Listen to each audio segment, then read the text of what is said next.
So it takes 2 microphones. Oh, fucking hell. That's the Of course. GS5 maybe. Hejsan. Ja, det gör det. Det är du, vad bra.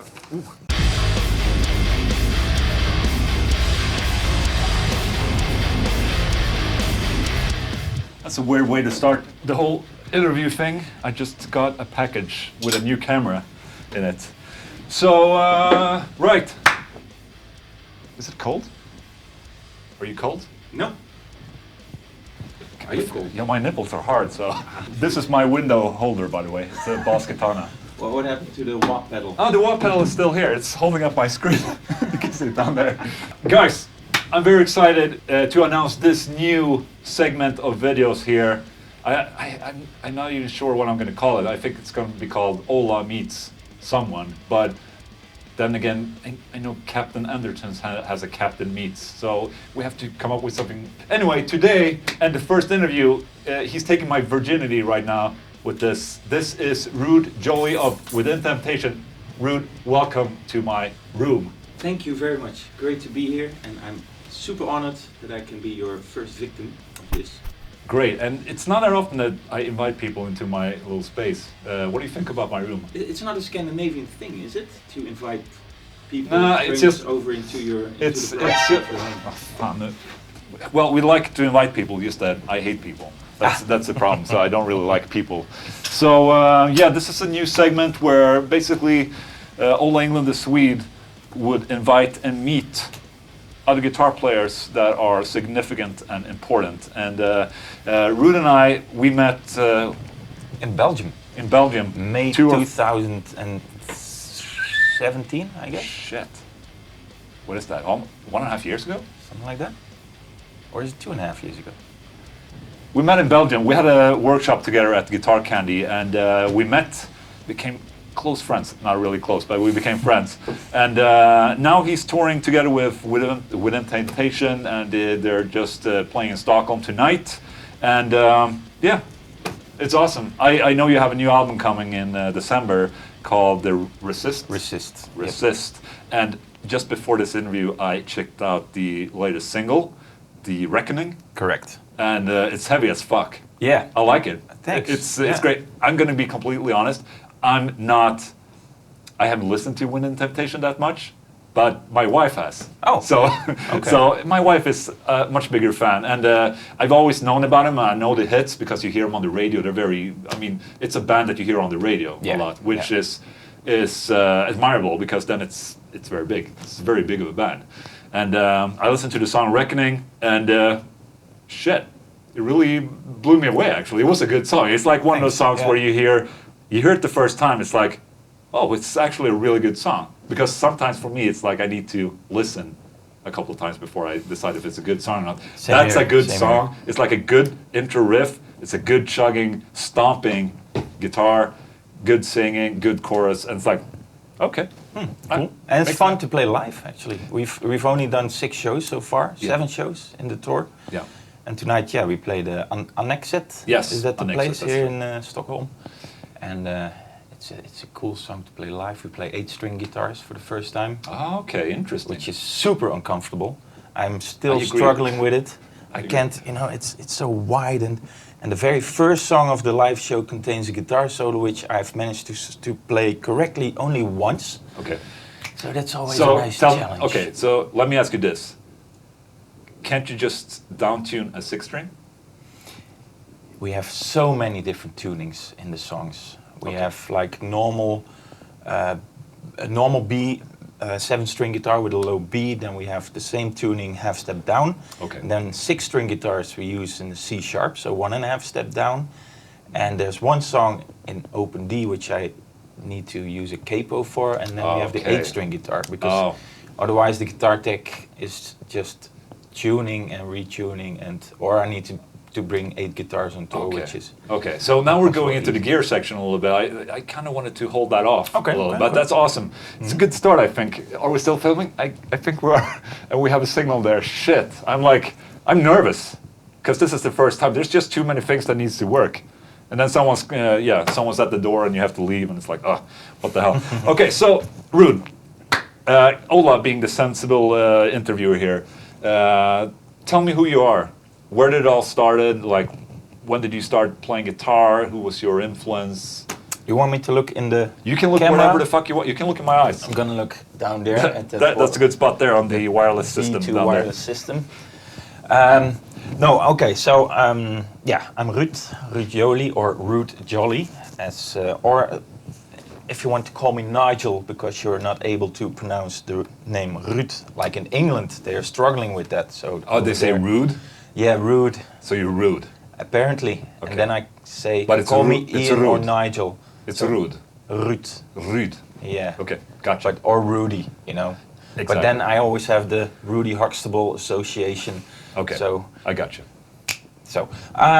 yeah, I'm from the Netherlands. I've started playing when I was 14 because I watched an Iron Maiden live concert, Live After Death, and you know that blew me away. I was still playing the keyboards before that. But with one of those arpeggiator one finger. Oh yeah, yeah. I still do that. So that wasn't super cool, and by then No, it's still cool. Yeah, Yeah, maybe it's cool again. I don't mean, know. it's the Muse thing to do. Yeah, true. But back then, that was Okay. not a thing. And you know, I saw the bigger kids in my high school wearing all these denim jackets with the patches and the big Iron Maiden thing. So it's like, ooh, Iron Maiden, that looks very interesting. Yes. But to be really honest, I was always a little bit scared or apprehensive to listen to the music because I thought it was so heavy. But once I started listening to it, I fell in love immediately. But I was still stuck on the keyboard, so I wanted to exchange that for the electric guitar. But my parents, they didn't believe me when I told them that I wanted to play guitar because they already pictured another electric guitar gathering dust in the corner next to the keyboard. So that took some time to convince them to, you know, for my 14th birthday I got an electric guitar, a Cyclone, a cheap thing, but I was over the moon with it. Right. I was super happy. And straight... It doesn't really matter when it's your first guitar. You just happen to No. get a first guitar. Yeah, exactly. Doesn't matter if it's a Les Paul. It was the guitar. Yep. Back then, you know, when you started, and it's such an important instrument too. So I still have it somewhere in my attic. Awesome. Yeah, and I started practicing very seriously immediately because I really wanted to do it. And yeah, a couple of years later, you know, you're in high school. You need to be thinking of what you want to do with your life. But I'm the only musician in the whole of my family. And I have a big family, but I'm the only one playing a musical instrument. So that wasn't a common thing in my family. So when I told my parents that I wanted to become a professional musician, that I wanted to study at the conservatory, they were like, you know, being, you know, because it is difficult, and it still is difficult to make money with music. Yes. However, it's not impossible. No. And so I studied at the conservatory in my hometown. I studied jazz guitar, bebop to be even more specific, and I graduated in 1999. I only play bebop things. I had one of these big, real jazz guitars, and that was fun. And I played a lot of those how do you say that? Those garden party gigs, you know, background music and. Oh, okay. But it's Like lounge music. lounge music. Oh, that's cool. But it was fun, you know. Yeah. You could study your licks because no one was actively listening, anyways. I mean, it's still playing. Like Yeah. it's still a show. I love it. Yeah. It was fun. And then, you know, I started playing in bands pretty much immediately, and yeah, started doing my own music, and you know that evolved. And in 1998, I played with a band in the Czech Republic, and the guys and girl from Within Temptation were there as well, and that's how I met them. Okay. And 3 years later, they were in need of a new guitar player, and they called me. I first declined twice, by the way, because I had just joined another band in my hometown, and I was like, yeah, I don't want to become a very untrustworthy person, you know. Oh, Okay. Yeah, let's But go. this was time. I mean, Within Temptation were they were big. They were around starting 2000. to grow. Okay. Actually, only 1 month after I had joined the band, the song Ice Queen became a huge hit single in the Netherlands, and I still tend to believe that was because I had just joined that band. Probably. Yeah, most certainly. Yeah. I don't think so. All right, so you joined the band. The song was such a hit. You decided, it might be a band for me. And you joined the band. That's awesome. Yeah. So you've been there so since 2001? Yeah. And wow, shit, almost 20 years. Yep. Wow. Do you feel old? Yep. Awesome. So just to get it out of the way, influence. Who or what band? Iron Maiden. You Iron said. Maiden. Was those guys your guitar heroes as well, Yes. or did you have like a specific? A lot of people had like Yngwie and like a specific. Was it? But Adrian Smith, exactly. Yeah. Like those guys. Were those your two heroes? guys, yeah, or? they were definitely my heroes. And the first song that I tried to play, the first real song, was Phantom of the Opera. Oh, okay. Which is a very difficult song, and it's too bad that I didn't record it back then, but it must have sounded like shit, of course. But those two guys, Dennis Stratton was, of course, on the first album. Yeah. They were totally my heroes. Okay. Yeah. And then, like, I think with a lot of guys from our generation, it's Iron Maiden, and then Anthrax, Metallica. Yeah. And from that, I started to look into, Megadeth, but also the heavier music, and then the more complicated music, because in 1993, I think I got totally into Dream Theater. John Petrucci, he was my new hero. Yeah. And that's when I really started to play all the complicated stuff. Right. Try to play the complicated stuff. And I tend to believe that back then, I don't know how it is for you, but back then I had much more time to practice. And so I think that technically I was a better guitar player when I was about 18 or 19 years old, as opposed to, because to be really honest, I don't feel like practicing these scales and these licks for hours on end.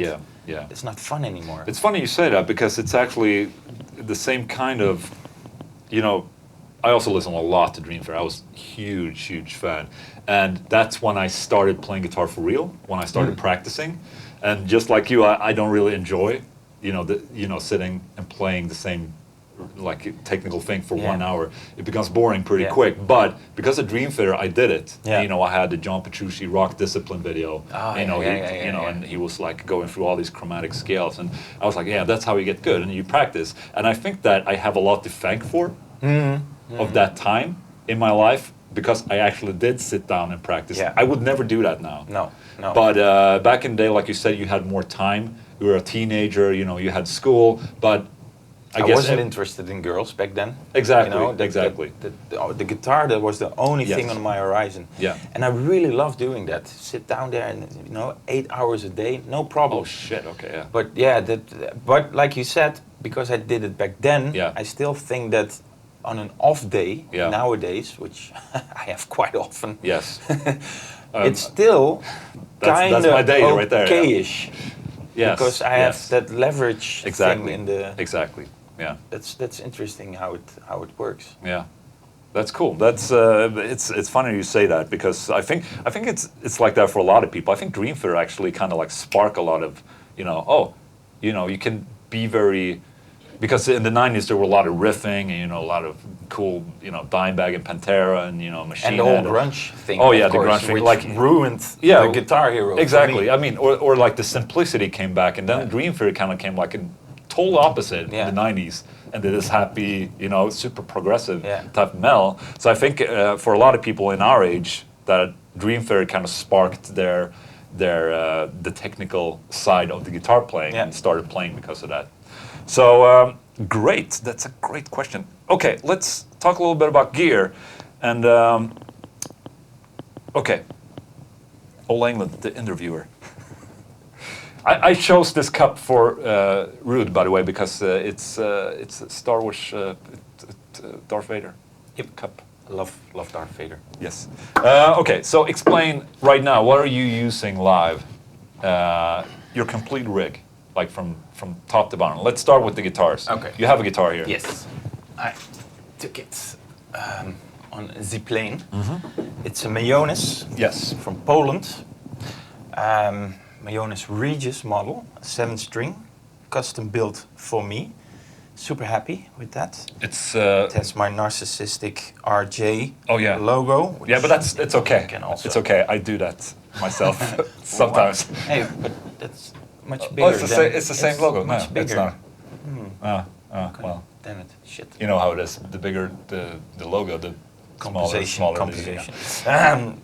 So, okay, obviously super awesome looking. What's this? This is, what type of wood is this? Like a burl or? This is poplar. Poplar. Poplar, okay. Yeah, and it has a 11 ply Wenge, Paduk, maple and mahogany. Yeah, oh, that's something nice. like that. Yeah, looks super nice. Sparsel locking. Yeah, don't like them that much. They tend to break. Oh, dude, I had the same experience. Yeah? I had them on my first like Strictly 7 guitar, and sometimes they're very sharp. Yeah. And it's like it hurts your fingers. Yeah. This is wood. you don't say. Lighter wood. If you would say that I love this description. This is dark chocolate. Yeah. This is white chocolate. Yes, exactly. I have no idea. It's probably swamp ash, Swamp or ash, it looks like swamp ash, or it might be alder, but no. Alder? It's probably swamp ash. Yeah, well. If it's an exclusive guitar, you usually put like swamp ash to get that type of grain. I don't have a guitar in it, but I have a swamp ash guitar with an open pore like this. Yeah, I think it's swamp ash. Yeah. But anyways, it's wood. Then we have ebony. Yeah. Poplar in a very, I don't know if it shows on camera, but it has a very dark, transparent finish to it. Yeah. Which sometimes, especially on stage, with certain types of stage light, the whole figure of the wood is very visible, which is nice. It has some cracks, but you know, this is a touring guitar, so it's a live guitar. That's what I like. I like battle scars on my guitars. It's good because when you get a new guitar, you're kind of like really sensitive about it, and and then you kind of knock it into the wall. It's like, oh, finally I can breathe out and just don't give a shit anymore. Exactly. So, I understand what you're saying. Yeah. And nice. What? Yeah, pickup wise. Yeah, pickup wise, these are the bare knuckle aftermaths. Okay. They sound great for the stuff that I'm doing within Temptation. Yes. Since we don't use a lot of the that kind of stuff, but longer notes, big heavy chords works super well for that. Yeah. What more is there to say? Another narcissistic signature. You have cover. to be a little self-confident when it comes to these things. Yep. I totally agree. I kind of have a sixth sense here, and I think that this guitar is tuned to B. Correct. Why do you think so? I don't know, but I kind of had a kind of hunch that it looks like a B guitar. Yeah, it does. Okay, cool. This is actually the only guitar. I have 4 of them on the road now. I also have a Baritone 7-string version. So that's like, how much, an inch longer? Is it 26.5? This is 25.5, or is this? I think so. Okay, so it's 26.5. Yeah, okay, that's detailed. Yeah, that's like this much longer, and that is tuned down half a step. You think this might actually be 26.5 when I look at it like this, and maybe you have a 27 or a 28. I don't know. Could be. I would have to look it up on the internet. We'll look it up, and we'll not post it. Great. So yeah, that's the 7-string. Baritone scale half step down. Then I have an 8-string, which I hate. Yes, but it's necessary. Yes, for the brr, brr, brr, for the fart noises. Yes. And I have a Baritone 6-string, and that's tuned in C sharp. So 1.5 step down for the very old songs. And the rest of the guitars don't have a neck pickup. Oh yeah, just a bridge. Yeah. Okay. Because I don't use it in this band, and I like the looks of it. Yeah. And maybe, that's between my ears, since there's more wood to the guitar. Maybe. It tends, theoretically it should sound better. I don't know if that's the case, but... That's a whole different discussion right there, is talking tone wood. And you don't want to go into that zone, because people go apeshit about that. But I definitely think that there might be a little bit of a something influence, or like there might be something happening with the guitar if you remove the neck pickup. Yeah. It might just be acoustically, but... And I like the minimalistic look of a guitar. Yes. I saw a picture 2 days ago, and it was taken from an angle that my hand covered the whole bridge pickup. Yeah. And it looked like a toy guitar actually, because you didn't see any pickups, and I don't have that lever switch obviously. Yes. So you only saw the knob. Yes. And only wood. It's funny you said this, because I received a question, because I have a member section on my YouTube channel where you can become a member and pay extra and get a lot of extra shit. But a question I got was that someone saw a video of you and said, like, wow, the audio is so amazing and your tone is so amazing, but you don't seem to have any pickups in your guitar. So I think that might be it actually. So he thought he thought like, oh, what's the problem with this video? There's no pickup in this guitar. How does he make the sound? So that's probably what it was. Yeah, exactly. It's all in the fingers, you know. So you're basically covering the bridge pickup. That was probably it. Yeah, okay. probably. I didn't pick that question because it was a weird question, but now when you explain it, it makes sense. Yeah. So sorry, Mr. Member. I had your question, but I thought it was weird. But now when we're talking about it, it's it's not weird cool. anymore. Sorry. Okay, so you're bringing 4 guitars with you on tour. So okay, what next? What kind of amplifier do you play through? The Kemper. The Kemper. Yeah. And we use a profile by. We actually use the Kemper exclusively for the recordings of the next album, of the upcoming album. And that's something that was completely unimaginable, like even 5 years ago, maybe, you know? Maybe, yeah. And well, that's the first time that we did it. Okay. Like this. We always used real amps, you know, Mesa Boogie, Diesel, Bogner. We used even Marshalls, you know, the standard, typical metal stuff. And now was the first time that we used Kemper amps, and we bought this producer pack by Benson and Beng. Yeah. You know, it's Howard Benson and Plotnikov, maybe something. No. Okay. Yeah. Benson and Beng. Something pretty similar. He's a great producer, by the way. I just did a video on a plugin that he was a part of designing, Howard Benson, and there's a really, really good sounds in that. I think it's a Marshall. He has a Bogner. He has a Fender Twin, and so this probably the same in that pack. We used a Nailer. The Nailer. Okay. I had never heard of Nailer. No. But to be really honest, you know, back to when I first started playing guitar, I was a complete gear nerd, and I wanted to know everything that there was. And these days, I'm not that interested anymore. No. I don't know if it's a little bit unprofessional of me, or that I just... I think it's just that you get so overwhelmed with all the stuff for a while, and then after a while, I know it myself, because you know my channel is all about making videos and gear demos, and at some point it's like, you know, just yesterday I had, like, in this corner right there, I had like 6 amplifiers on top of each other. It's like, they're more stressful for me to watch being in that corner, so I just put them down in the basement, because I cannot see them, because it makes me stressed. And I just think that when you become older, I'm not saying that this might be your thing, that you're becoming older. We're all becoming older, but as you go older, you just settle a little bit more, and you become more, you know, secure in yourself. And I think searching for amplifiers is a journey that everyone is taking, or like what piece of gear you want to use, or it's a journey that you're doing early in life, and less so when you get older. Yeah. That's what I think. I think so too, because like you said, you become more confident, and you know that you won't be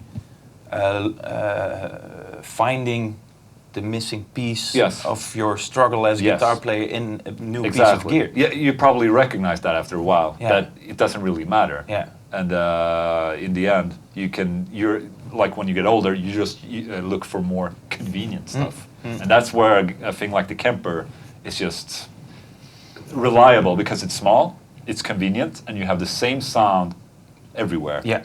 And even like the album sound, you can bring that on tour. Yeah. So, and we play with in-ears, so we don't have any real amps on stage, we don't have any wedges on stage. No. So the sound goes direct in my ear, so every night it's exactly the same sound. Do you play after a MIDI track? Like, is the whole show built up through a session through Logic, so you don't have to change sounds yourselves, or? No, I do change. Oh, so you have the pedal board? Yeah, I have the Voodoo Labs. What's it? The Voodoo Labs Control something. Okay. Okay. It's just Voodoo Labs. Yeah, what did I say? I don't know. Is Voodoo Labs something else? Yeah. Voodoo Labs. Voodoo Lab. Okay, What did I say? I don't remember. Did I say something unprofessional again? I don't know. Voodoo Labs. Yeah, Voodoo Labs. Voodoo Labs. What did I Sorry. say?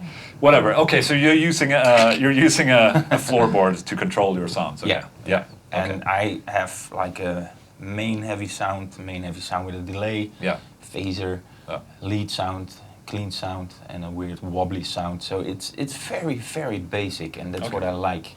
You know, I'm a huge fan of minimalism in my daily life. Yes. But also with gear, I notice. Yes. And the less I need to worry about sounds, Yeah. the more I can focus on being super attractive on stage. Yes. Because, you know, Makes a lot of sense. I mean, I think we also, I mean, obviously you're touring around with a full production set and, you know, front of house and, you know, crew and all that. You also have to understand that as a guitar player, you can also rely on the front of house guy to do effects for you. Yeah. And he will probably do that. He also probably has a couple of things that he does for you. Yeah, like he does the stereo, panning and maybe exactly. a little bit more oomph. And so I mean, that's the front of house guy's job. Yeah. So some of that you can leave to that.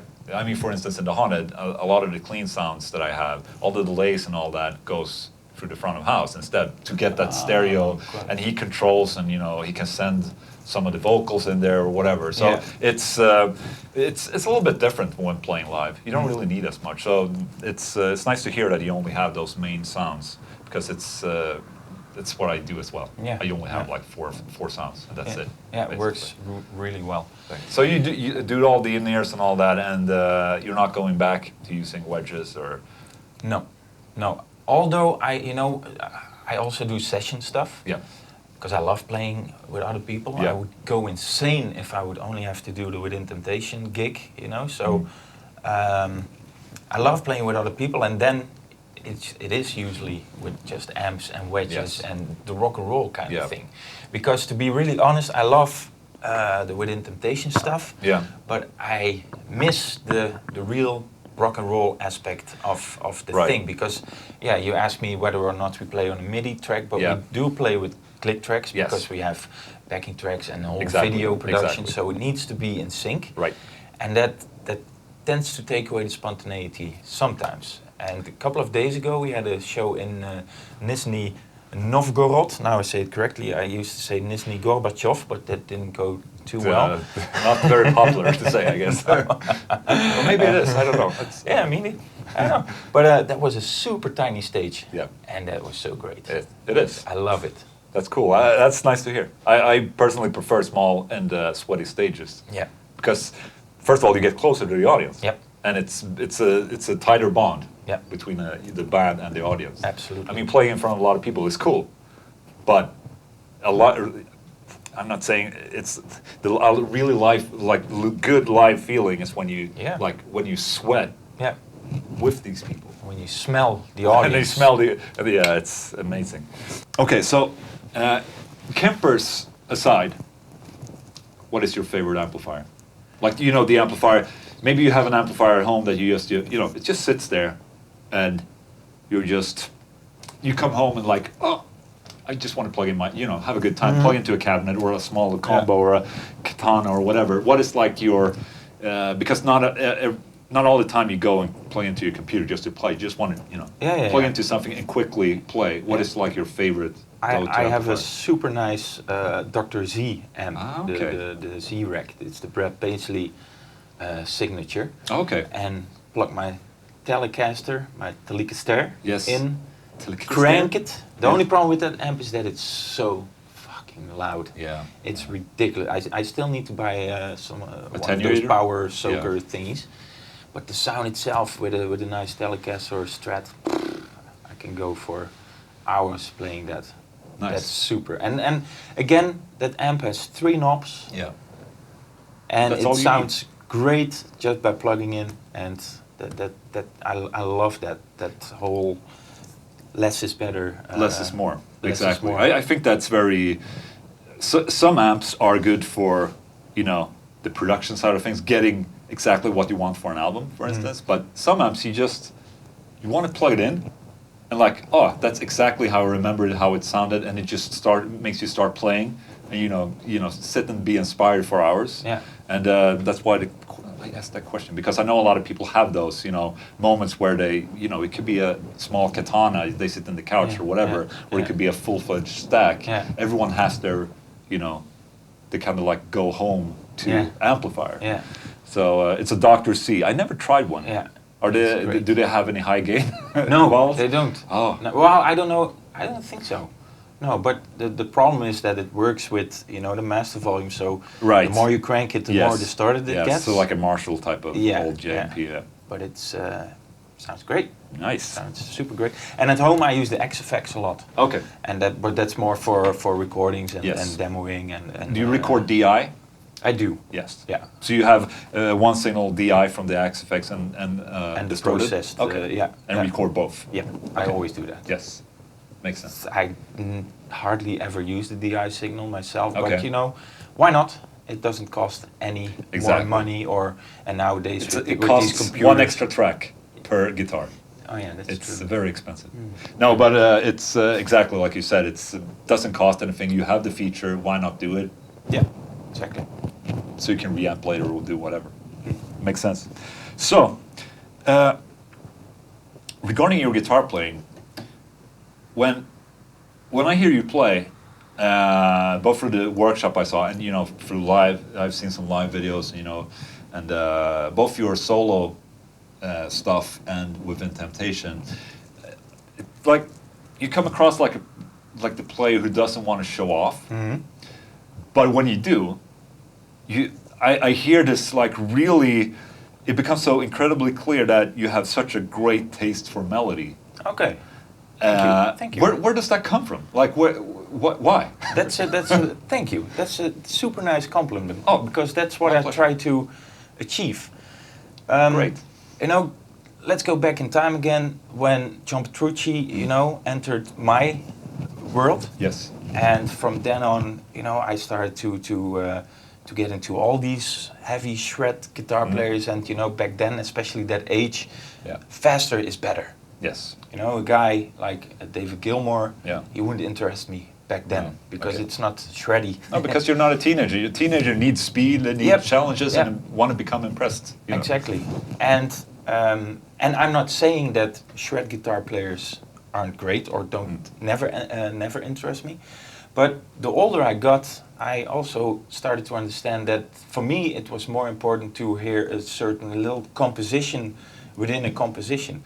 And I think that came from Adrian Smith, because he's also the type of player who has a really good taste for nice melodies, nice tone, nice vibrato. But the more intricate stuff he plays, that's quite challenging sometimes, and that's. So it's more of a balance, you think, between, something that tells a story, rather than the impressive stuff. And to be really honest, I'm not a super virtuoso, and like in the beginning, I said that I have the feeling that I was a technically much better guitar player when I was 17, 18, 19 years old than now, because I don't practice that much anymore, and apparently I'm the type of player who needs to keep on practicing. We all know these guys who we hate, who never play at home, and then they pick up a guitar and they never practice and they still shred like the naturals. Yes, I hate them. No, I don't hate them, but we all know that type of player, and I'm not that type of player. And also one of the things that there was one moment that was very kind of life-changing for me, is that I always had the feeling that I needed to be able to play everything. So I needed to be a good jazz player. I studied jazz, never became a good jazz player. No. I grew up with country music, so I needed to play all these country licks. I could do them, but I'm not a good country player. Right. Fingerstyle, I studied classical guitar as well at the conservatory. Not a great fingerstyle player. So I always describe myself as a guitar player who is capable of playing any style. But I can't do anything really well. No, okay, I got you. Yeah, you're wide as a player. But you're not. you wouldn't say you're niched into any I don't genre have or anything any like that. speciality. Okay. And there was one moment that I had to play a finger picking style thing. That's like 20 years ago, before Within Temptation, on the radio. Yeah. And maybe I was a little bit too overconfident, because it wasn't too difficult. But Yeah. then the red light live on air came on, Yeah. and all of a sudden I was like, and I Yeah. tensed up, Yeah. and I screwed up everything. Oh yeah. And from that moment on, I told myself, okay, it's okay to admit to yourself that there are certain things that you cannot do anymore, Yes. or not anymore, that you just cannot do. And for me, the whole super fast shreddy thing, that's maybe also one of those things that I decided that I can do, because I can do it, Yeah. but then I would have to practice like 4 hours a Yes. day. And I don't want that anymore. No. But, you know, in regards of playing guitar solos, I always like it when there's some build-up melody Yes. thing, and there needs to be some kind of climax, and Yeah. it can be anything. Exactly. And yeah, that's what I want. But thank you again for the compliment. Oh, Appreciate my it. pleasure. That's I've been listening a little bit about the is it For All We Know. Yes. It's your solo project. Yep, correct. And I heard a song with Anneke. Mm-hmm. And that's kind of like, when I heard it, it was, I really like the style because it threw me off in the chord progression as the song. Okay, It kind of cool. like, it made sense, and you heard it. Let's see if I can play an example. And then it kind of like shifted in the middle of the main riff. That kind of like, whoa, what happened? But Yeah, like, yeah. oh, that was so pleasant. Okay. So that's another compliment for it. I really like thank that, you, how that thank you. worked in that song. So Yeah, that's what I tend to do to you know. it shift. It was Yeah. it was unorthodox, I would say. It really like shifted, and I was not ready for it. Okay, So cool. that's, and I like being pleasantly surprised. Yeah. But not by technically weird playing. If you understand, I'm more captured by journey, or of a melody, rather than just trying to be, because a lot of bands today, they just go for the technical aspect, and it's like at some point you're like, you just. Yeah. At least for me, Same and here, it's not same really offering me anything. I mean, back in the day, maybe I would be super, like, if I heard a Necrophagist song, like, whoa, shit, I was super impressed. But now I hear the same, like another band just doing the exact same thing. It's like, well, yeah. Yeah, how much faster and complicated can you go? That's Exactly. that's the I mean, thing. you can always like raise the BPM a couple of bits, and it's faster. But it's like, doesn't really help the song, or it doesn't really help the purpose of your band. Yeah, true. So I it's agree. but so that brings us to my the very perfect question that I have right now, is that you're a very big fan of Star Wars. Yes. And we've been discussing a little bit about put the this Star one Wars. away. Yes. And now the are you real going?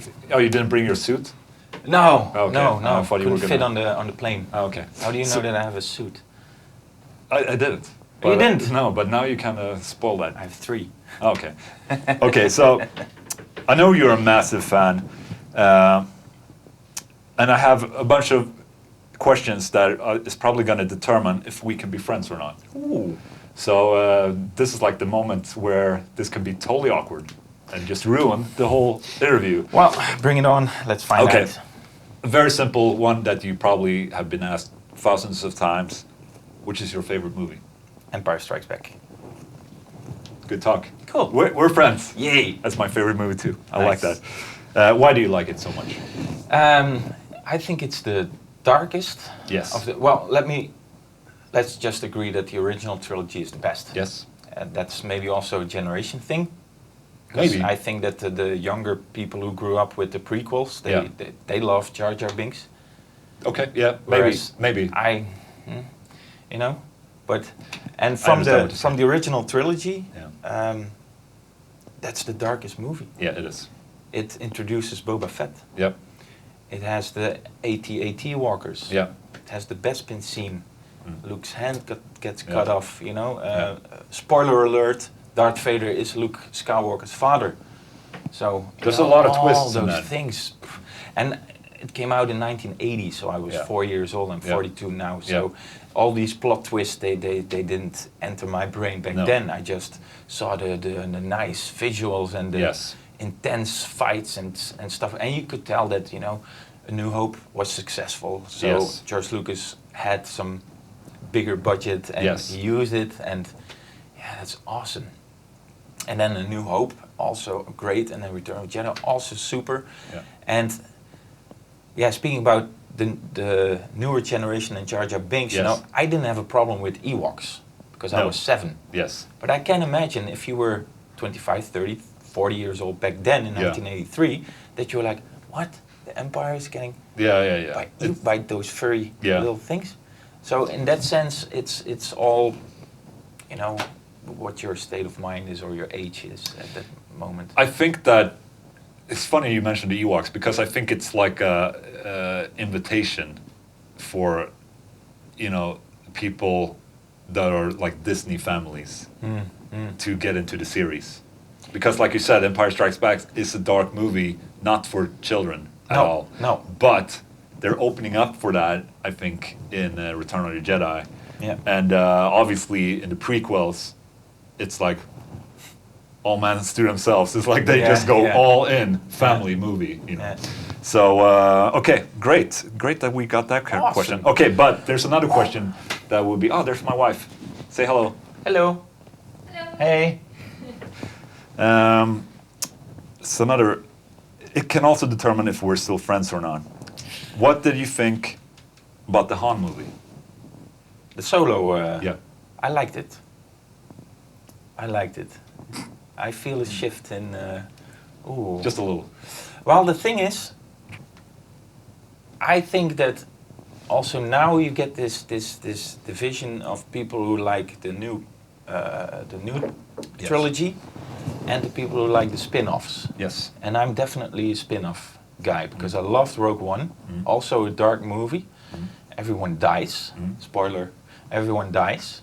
I like it when people die in movies, and you know, at the whole build-up to A New Hope, I think that it glues perfectly together. And the Han movie, you know, it's not perfect, but I like it much better than The Last Jedi. The Last Jedi, for me personally, no. Okay. Good. But I think that episode 9, is it? Yeah, episode 9 will determine if I like Of The course. Last Jedi Yes. after all. Yes. Exactly. But it doesn't fix the Leia in space Mary Poppins scene. No, that is exactly. Well, okay. So my personal point of view regarding Han is it's not a bad movie, but I don't like the romanticizing of Han. You have a perception of how Han Solo would be, right? But now it's kind of, you know, it's. If it would have been another character, I could probably enjoy the movie more. But because it's Han Solo, I can't enjoy it as much. Yeah. And I think that it's funny you say that you enjoy the spin-off movies more than the other ones because I'm the other way around. Oh, okay. The Last Jedi, I agree. There's a lot of questions, and like a lot of weird choices that I wouldn't agree on. But there's also a couple of really good ones that I like about that movie. While I think that a movie like Rogue One, I felt was, even if it tells a story to lead up to A New Hope, it's I felt that it's a little bit unnecessary, and maybe I thought it was like, okay, I like the movies, but in the same sense, if it wouldn't have been in the Star Wars galaxy, would it still be a good movie? Yeah, okay, I know what you mean. I don't think so, in that No. sense. I think that the only thing that saves some of these movies and makes me still watch them because I like them is the fact that it's still in the Star Wars universe, and it's holding myself in a grip. I'm not trying to overanalyze because this is not me. I just say if I enjoy a movie or not. But that's my perception of like the Han movie is that it's the Han movie. Rogue One was necessary, I think. Han definitely not necessary. And that's the danger, of course, when they start making movies about the Yes. past of the characters that you Yes. know and love, because you already made your own Yes, exactly. background stories. My fear is that they start doing it like they do with Marvel, that they just release movie after movie after movie after movie after movie, and it's just a fest of every character, and Avengers and mixed with the whatever Guardians or whatever, which is like it becomes too much, and it destroys the world a little bit. Yeah, no, I disagree with that because I see every new movie as a bonus because the original trilogy will be, will be up there forever and ever, and no new movie can take that down, that experience down. So for me, all those movies are bonus. Yes. If I like it, I like it. If I hate it, I watch it once, maybe twice, and then it's move along. Yes, that's kind of like the way I need to look at it. It's sometimes when I discuss, I get very passionate about it, but at the end of the day, when I watch the movie, it's like, it's a movie, it's a good movie. Yeah, and it's like, at the end of the day, it's just another movie. Exactly. So sometimes I need to fucking let go of these feelings that I have. But it shows that you're passionate, and that's exactly. good. And I still have to remember that these movies will not change the first movies. Exactly. And so I have the feeling that a lot of people are a little bit afraid of that. Yes. That they will, destroy. And I don't have that feeling at all. Okay, good. So I have questions. Like I told you earlier, I have a couple questions that I ask my YouTube members, and so they have a chance to, just give a question. I'm not a part of these questions. These are from my members. Oh, those are from your members? From members on my channel. I asked them before this interview, what do you want me to ask? Ah, okay, so they're these are from people, me? Yes. Okay, cool. First question, from Musical Equality. How does it feel to meet the legendary OLA Englund? Well, it's not the first time. Great question, thank you so much. We met in Belgium, and I remember that I was super nervous when I drove up there because I was going to. I like how you're giving, starting to give like a serious answer because I was not serious with this question. It was a question, but it was meant as a joke. I have a real question. Okay. I was just kidding. Okay, so from Ricardo Coya, why did you choose mayonnaise over other guitar brands? And when did that happen? That's a bit extra bonus for me. Well, that happened in, I think it was 2005 or 6. We had just released the Silent Force album, which was our first really worldwide successful album. Yeah. And that was the time when, all these guitar companies started to contact me. Yeah.